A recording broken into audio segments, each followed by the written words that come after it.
The trouble is, when you play with the devil, he doesn't play fair. He'll give you everything you want, all the drugs you want, all the women you want, all the promises, and all the power you want.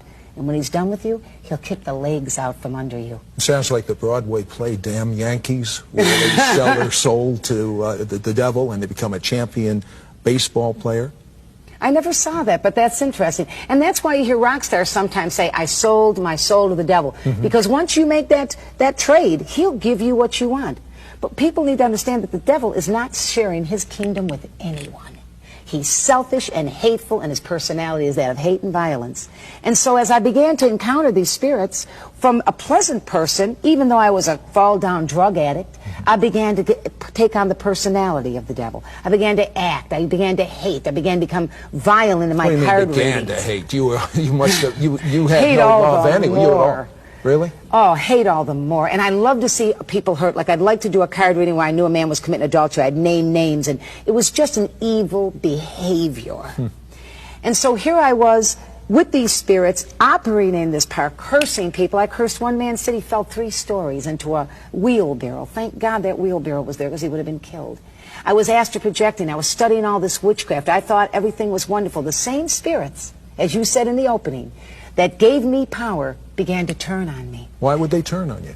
Because the personality of spirits of darkness is not a nice, friendly personality. You can tell even by people that are deeply involved in witchcraft, the way they dress, the way they act, ghoulish and black nails and dark colors and very strange in their acting. Is it like, I used to watch Westerns as a kid, and in the Western, a new guy comes into town and goes and plays poker, and he wins.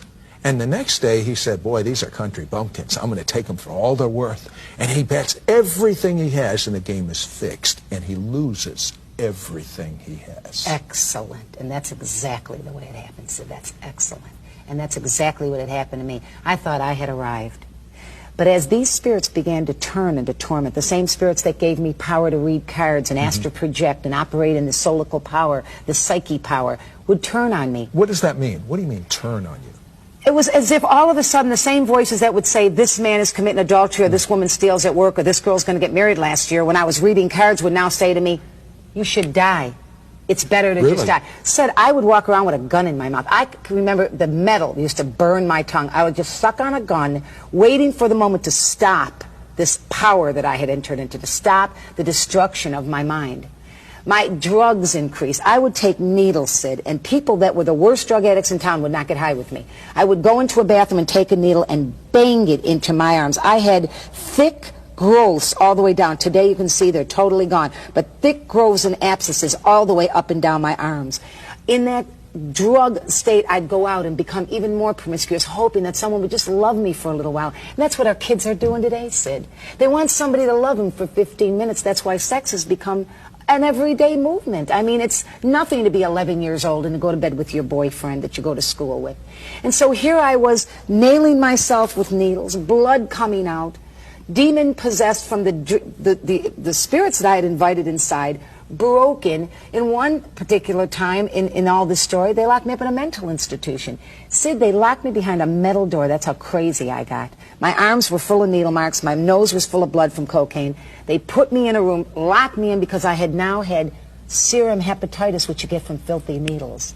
So they had locked me in a mental institution in the K ward in Meyer Memorial Hospital in Buffalo, New York, with needle marks, with mental crazy screaming in my head, giving me a liquid diet to try to clear up the hepatitis. When they finally let me out, I became pregnant again.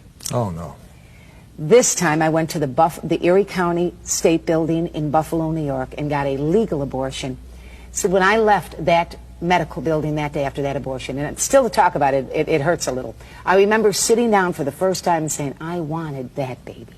That baby I wanted, because I felt like I had such a low opinion of myself that maybe this child could change things for me. Of course, it was too late. So here I was. I had had 3 abortions, a child that was taken away from me. I was hopelessly drug addicted, and the doctor comes to me and he says to me, you have chronic active hepatitis. Your enzymes are right off the hinges. You probably What does that mean, chronic It means that chronic means it's constantly going on. Active means it's happening right now. And hepatitis B is a very serious form of hepatitis. He told me that my liver was turning into a piece of leather. It was in that state that I decided that it didn't matter if I lived. I increased my drugs. I increased the insanity, increased the promiscuous life, increased hatred, was full of violence, and totally suicidal. And then one day, standing in a bar, serving drinks, stealing from the place, everything they had, stealing and lying and getting high in the bathroom, a young woman approached me named Linda Smith. And you know what, Sid? She really believed in the power of God. She knew I'd experienced the power of darkness, that I knew it was out there, that it worked. But she wanted me to see a higher power, a greater power, that superseded the power that I was operating in. So what did you think of this, Linda? I thought that she talked the talk and didn't just, she walked the walk and just didn't talk the talk. A lot of people talk the talk, but they don't walk the walk. And Linda just showed the love of God in the way she acted. She didn't come out with all these spiritual lingo comments. Yeah, but you told me as a kid you didn't care for this Jesus guy. Because now I was at a place, she was introducing a man to me, a man that didn't rape you, beat you, use you, put you on the streets and stick needles in your arms.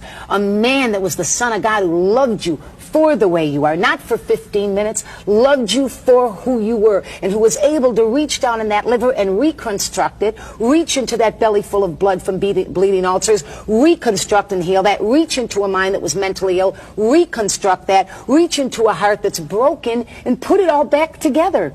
Just because he's a man who loves mankind, because he was the Son of God. How'd that happen? She took me to church. She took me up to Pastor Tommy Why did you Reed's go to church? Because I was dying, and there was no hope. I figured I'm going to die anyway. Let's go see. And you know what really influenced me, to be very honest, in the last few minutes of this program? She acted like a person who didn't just put on a facade of Christianity. She lived it. She walked it. She didn't want to impress anybody, Sid. She wanted to introduce to a dying, demon-possessed tramp witch. She wanted to introduce that human being to a man who'd change her life. You went into that church. I walked in. What happened? I was dressed lewd. I had demons in my eyes. They were screaming all Most over. Most pastors would kick you out. Well, some of them wouldn't have anything to do with me. But Sid, in a very quick moment, I know we're coming to the end of your program, in a quick moment, the man on the platform said, if you need God to touch you, if you need healing in your body, come on up.